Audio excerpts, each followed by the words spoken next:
sont les soins que l'on peut réaliser pendant une télépathie animale?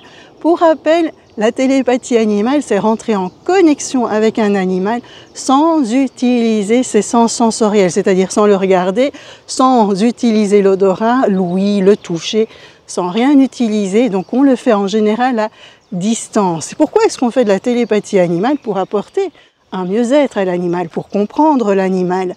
Et c'est là où il y a plein d'autres outils qui sont utiles.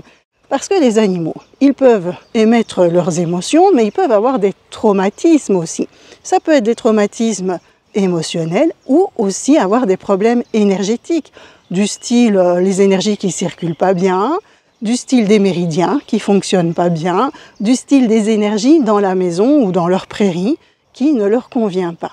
Et alors là, c'est génial, parce que grâce à la télépathie animale, ils peuvent l'exprimer, ce qui ne leur convient pas, et grâce à la radiesthésie ou à d'autres outils, les fleurs de Bach, les huiles essentielles, mais attention aux chats pour les huiles essentielles, eh bien on va pouvoir travailler sur leur émotionnel. Par exemple, moi je travaille beaucoup avec l'homéopathie, avec les huiles essentielles et puis surtout avec la radiesthésie. La radiesthésie va permettre d'harmoniser le lieu où l'animal vit, c'est-à-dire éliminer, par exemple, éliminer c'est un grand mot, mais faire partir les esprits, à travailler sur avoir une belle énergie, une belle circulation d'énergie, même dans un box d'un cheval, par exemple, dans une maison, dans l'endroit où le chien vit, par exemple.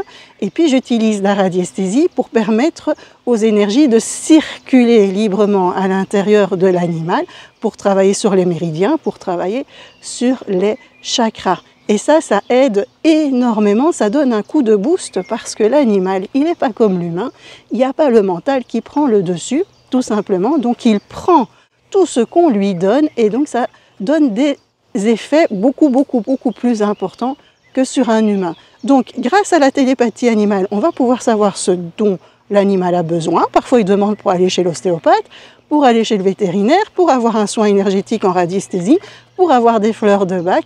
Bien oui. Et comment est-ce que l'animal peut savoir tout ça? Eh bien, il va aller chercher à l'intérieur de nous. Nous, on a une bibliothèque en fait de choses. Il suffit que vous lisiez des informations pour que vous emmagasiniez les choses. Et l'animal va aller chercher tout ce que vous avez emmagasiné, même si vous ne vous en souvenez pas. Et va vous dire, bah voilà, dans ta bibliothèque, moi je sais que je vais avoir besoin de ça, ça, ça et ça. Et là, quand vous écoutez et que vous faites ce qui est demandé, on va dire, ça va donner des magnifiques résultats. Il n'y a plus qu'à essayer.